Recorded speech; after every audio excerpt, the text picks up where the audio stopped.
Hello everyone, welcome back to another Star Wars Destiny video. Today Fantasy Flight Games released a ton of new spoilers for Empire at War. These are all blue spoilers. Some of them were partially spoiled at Gen Con. So there's a couple cards that were, in that card fan on the screen that were kind of obscured. Some of those have been fully spoiled now. We're just going to jump into the spoilers. We're going to discuss them and give my thoughts on them. So first up, we have Quinlan Vos, Dark Disciple, 11 health, 12 or 15 points if you want to run him at a single die or at elite. 2 melee damage plus 2 melee damage. Discard resource special and blank. And the special is deal damage to an opponent's character equal to the number of cards in your hand more than the number of cards in that opponent's hand. So if I have 5 cards in my hand, my opponent has 2, that character takes 3 damage. So this could fit really well with a mill deck, maybe with Jabba, because if you run Quinlan at 15, run Jabba at 14 at Elite, mill out their hand through various card effects like Jabba's discard sides or other cards that just get rid of cards out of the hand. Close Quarters Assault would do the same thing because you're going to be having some melee damage on Quinlan anyway. Get rid of your opponent's cards in their hand and then deal damage to your opponents. If they have an empty hand, if you have 4 cards in your hand, they're taking 4 damage. Let's say you empty your hand out and then you play Boundless Ambition. You can refill your hand and potentially do 5 damage, maybe 6 damage if you're running the Emperor's Favor support, which increases your hand size by 1, so you can do 6 damage with that. So I can see this fitting really well into build decks, especially with it being 12-15. There is some room in there to add a 14-point elite. You can run, again, like I said, Jabba. You can run FN2199. You can run Kylo. So Quinlan pairs well with quite a few other unique characters. You can also just include some other non-uniques in there as well, like maybe like Quinlan and 2 Stormtroopers, Quinlan and a Death Trooper. Even with that, you still have a 5-point. You have 5 points that you can't really use though. So I think he's going to pair well with a lot of different characters, both unique and non-unique. And he's got some good damage sides, so 3 damage sides potentially. So the 2 melee sides, and then the special, which is also pretty cool. I like that he's got 11 health, and then his points are pretty good as well at 12, 15. We're going to move into our next card. And next up, we have the Grand Inquisitor, another legendary. So, first blue legendary was the Seventh Sister, and now we have the Grand Inquisitor. So, it looks like we'll be getting, at least in blue, 2 legendaries per color per side. So, we had Ahsoka and Mace. Now we have Grand Inquisitor and Seventh Sister. So, Grand Inquisitor, 12 health, 14, 19 if you want to run him at a single die or at elite. As let's take a look at his sides. So 2 melee, 3 melee for a resource, 2 focus, resource, special, and blank. And his special, remove a character die showing a blank, then deal 2 damage to that character. So they just roll blanks and you roll your special, you resolve the special, remove their die, deal 2 damage. Or anything like Force Choke, use the Force, manipulate to flip one of their character dice to a blank, and then resolve his special and deal 2 damage. So essentially, potentially 3 damage sides, one of them being a pay side. I like that he has a 2 focus, so he can focus into his. If you roll the focus and a blank, you can focus into his 3 damage, pay the resource and do 3 damage. 12 health is also very good, and he can pair with like Balatik. So you're running 19 and 11 for Inquisitor and Balatik. Any other character that is 11, you can do Inquisitor Raider maybe. If you wanted to go into yellow, there's some red characters you can throw in there as well. I think you can do Inquisitor and a single FN. There's quite a few possibilities with him. Good health and pairs well with some of the lower end elite characters like Bala.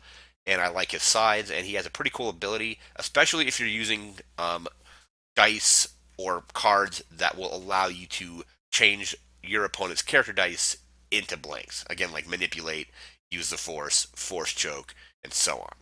So that's the Grand Inquisitor. We're going to move into our next card. And next we have the Grand Inquisitor's Lightsaber. Obviously, villain blue weapon, 4 resources, 3 melee damage for a resource, a +3 melee damage, 2 shields, special, and a blank. Blue character only. Special. Turn a character die to a side showing a blank. Reroll this die instead of removing it from your pool. So he pairs, like, obviously, he's going to pair incredibly well with the Grand Inquisitor special, which is remove a die, our character showing a die showing a blank to deal 2 damage. So with this, let's say you roll it out to a special, resolve the special, turn one of your opponent's character dice to a blank, and then re-roll the Grand Inquisitor's lightsaber, hitting that other special, removing that die, doing 2 damage. That's the ideal setup here. But let's say you roll the special, turn the die to a blank, re-roll it, and then have 3 melee damage. That's pretty good as well. It kind of has the effect of similar to Kylo Saber, where Kylo Saber, if any of the damage was blocked by shields, you got to re-roll it. So even if it was just in Kylo's situation, if it was 1 shield, he would deal 3 damage, knock a shield off, re-roll the die.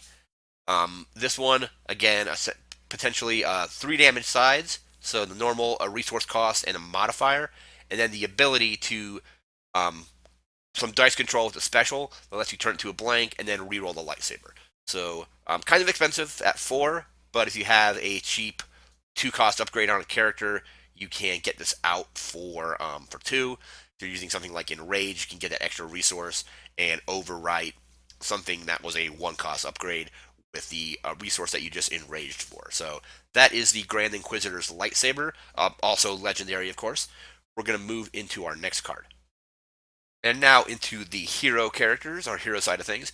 We have Ahsoka Tano. We talked about her a little bit on an earlier video where they revealed what her ability was. So we have Ahsoka, hero blue legendary. So her and Mace Windu are the legendaries on the hero blue side.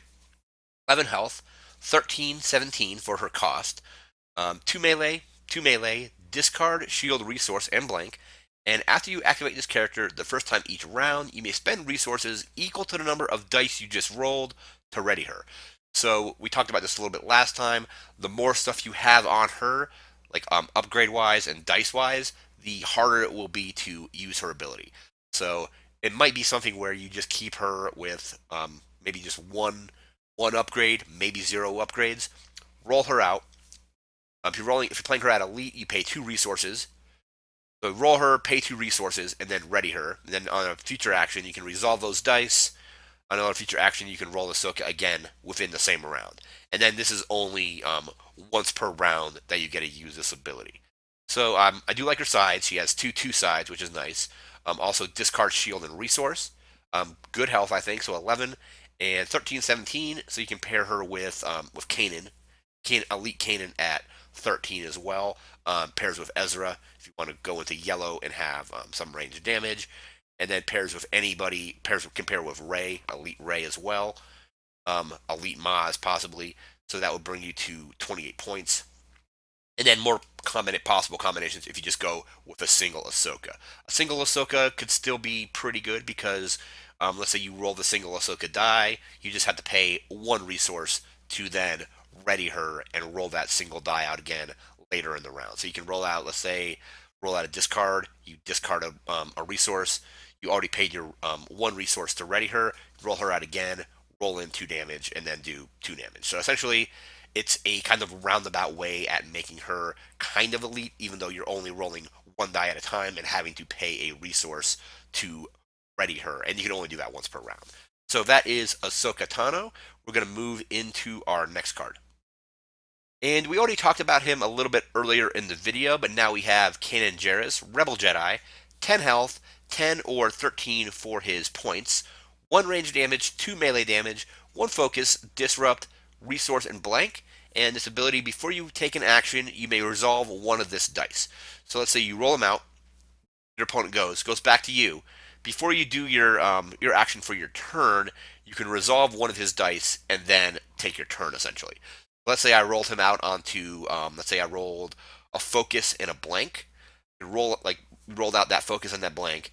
Before you take your action, you can resolve 1 of the dice. So you resolve the focus into the 2 melee damage, and then on your actual action for that turn, can then resolve melee damage. So let's say you resolve his melee damage die, and then you resolve Ahsoka's damage dice, or something like that. It's a pretty cool way to get use out of a die before you actually go. So kind of like Maz, but it's you still have to let those dice sit out in the pool for your opponent's turn, so they can still react to them and mitigate them and things like that. 10 health.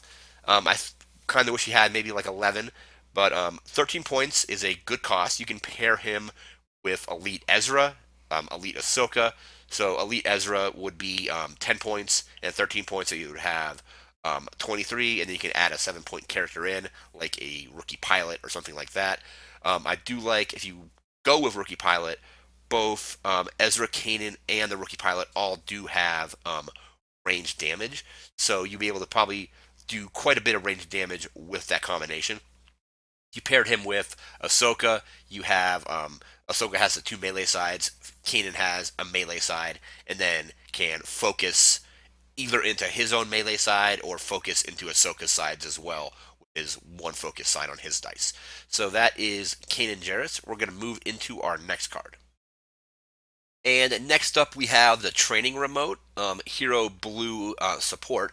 So one resource, all modifiers on this die. So +1, +1, +1, +2 for a resource, 2 blanks, and you may resolve the modifier sides on this die to modify any symbol on one of your blue character dice. So it's very similar to Lure of Power. However, it's a little bit slower because it's a support. And I believe Lure of Power could be used to modify anything. This can only modify sides on a blue character. However, unlike Lure of Power, it does cost 1 less resource. So you have the 3 +1s and a +2 for a resource. I still think this could be a pretty good card, especially if you have a way to, if you're playing blue-red, you can use strategic planning to roll this with a character, resolve it, roll in another character, strategic planning, ready the remote again and roll it in. Again, it does have the 2 blanks, as does Lure of Power, but I think this could help out quite a bit, especially if you have, because let's say you had to do 3 damage to kill a character, your dice only rolled a 2 melee, you can then use one of the modifiers on a training remote to make that 3 melee and do enough damage to defeat that character. So that is the training remote. We're going to move into our next card. And next up, we have the Shoto Lightsaber, neutral blue upgrade weapon. Even though Ahsoka's on the card and the die, this is a neutral. So 2 resources, 1 melee damage, +1 melee, +2 melee, shield, resource, and blank. And after you activate the attached character, if you have another blue weapon, or if it has another blue weapon attached to it, you may give it 1 shield or remove 1 shield from a character. So this could go really well in like a Qui-Gon deck, or Rey Qui-Gon, or any other Qui-Gon combinations that come out after Empire at War comes out. So you roll out Qui-Gon, let's say, with a normal lightsaber, and then this Shoto lightsaber. After you roll it, you give Qui-Gon a shield. If he already has a shield, he can use his ability and remove that shield to do damage. And then it has 3 damage sides and the shield side as well. So if you're playing it with Qui-Gon, you can you roll the shield, you can resolve that shield, give it to Qui-Gon. Again, if he has a shield on him already, he can use his ability to do damage with his shields. So 3 damage sides, and then also has a resource. If you play this with Your Eyes Can Deceive You in a hero deck, if you roll that shield or roll shields on anything, you can use that support to flip dice around. And I also like that if you have another weapon on there already, you can get a shield, but you can also remove shields from your opponent's characters as well.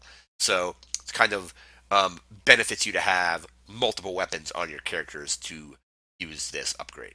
So that is the Shoto Lightsaber, the neutral blue weapon. We're going to move into our next card.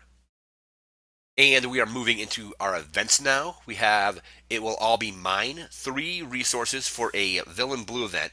Turn each of an opponent's dice showing a blank to any side, then resolve any number of those dice in the order of your choice as if they were your own. Really cool card.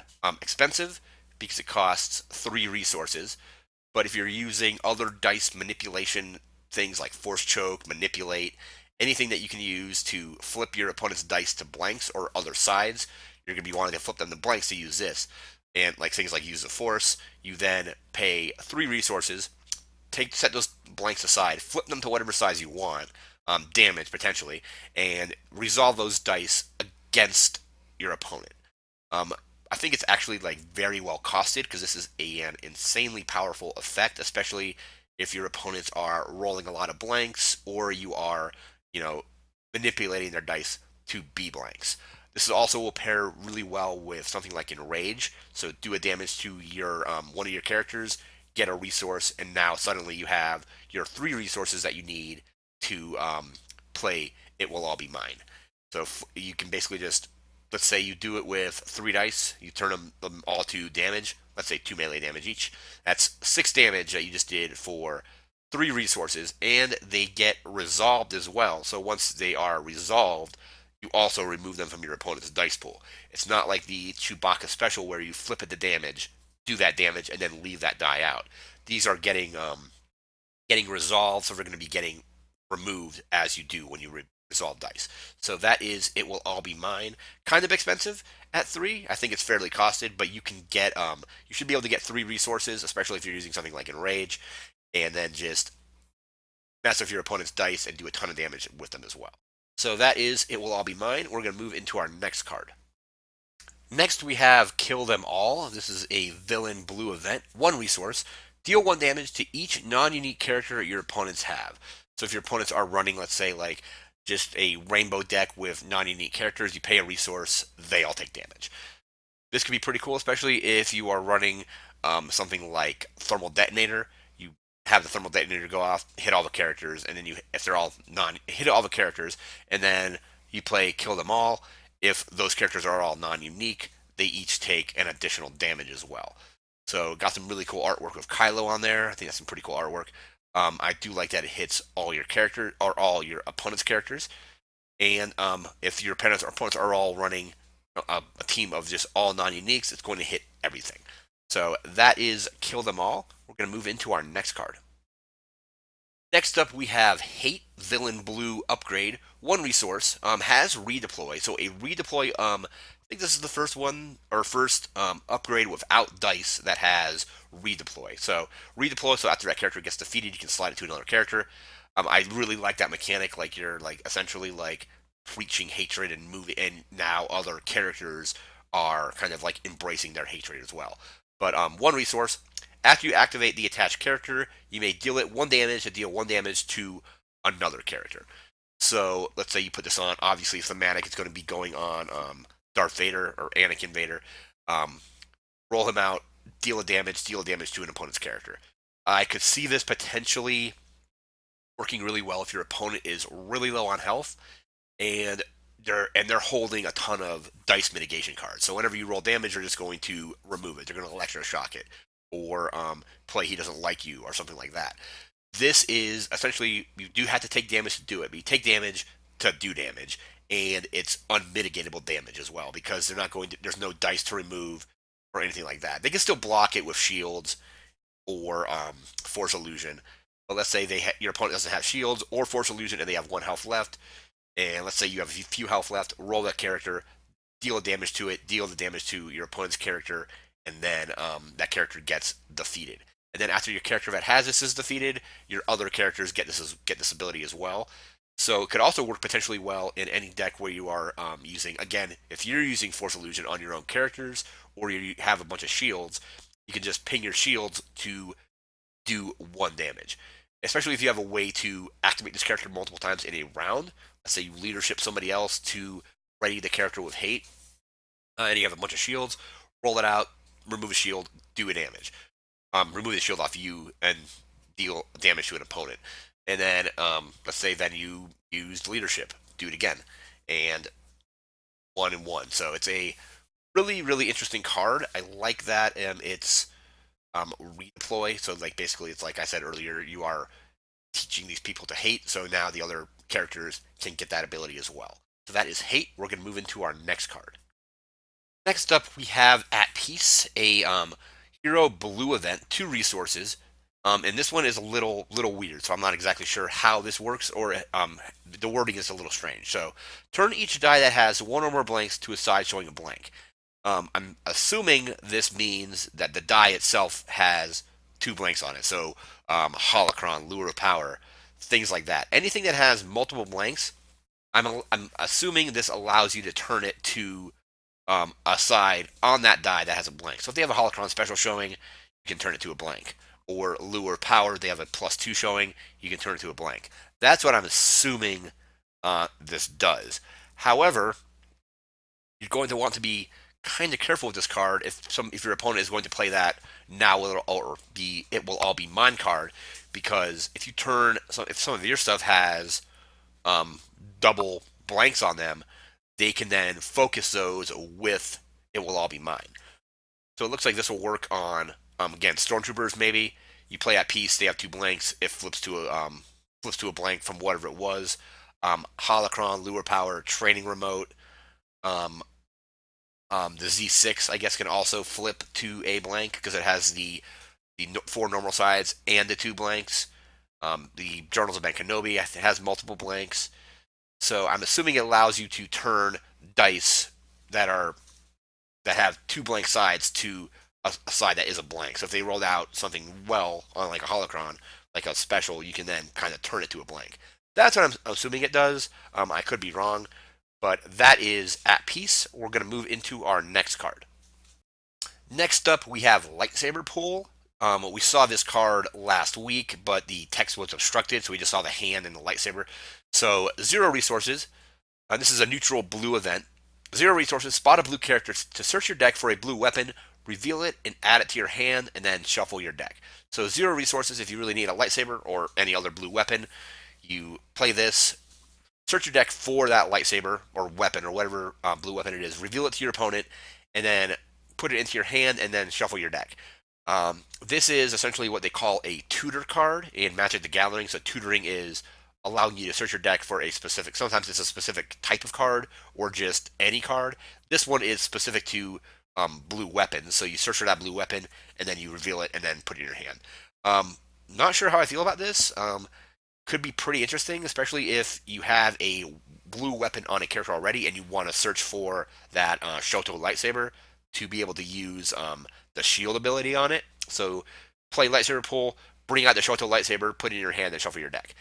So we're gonna see how it works. It's also, I do like that it's 0 cost, so you can basically get this out instead of having to pay a resource. You just play this, pull a lightsaber in, and put it in your hand. If you play this with Hero Blue, you can return the Jedi this back out of your discard pile and search for another weapon. If you have two Return of the Jedi, two lightsaber pulls, you can do that. Looks like do it 4 times, pull in 4 different weapons. That might be a little bit overpowered if that's the case, but let's see how I'm gonna see how this card plays. Could be pretty interesting, especially if you really just need a weapon. You can play this and pull it out of your deck. That is Lightsaber Pull. We're gonna move into our next card. And the final card revealed today was No Surrender. This is a neutral blue event, 0 resources. Reroll one of your blue character dice showing a blank, then you may resolve it. So let's say you're playing against a deck with the Inquisitor, and they use their special to turn one of your character dice to a blank. If you play No Surrender, you can then reroll that character die, and if it rolls on something more beneficial than a blank, of course, like any other side, you can then go ahead and resolve it.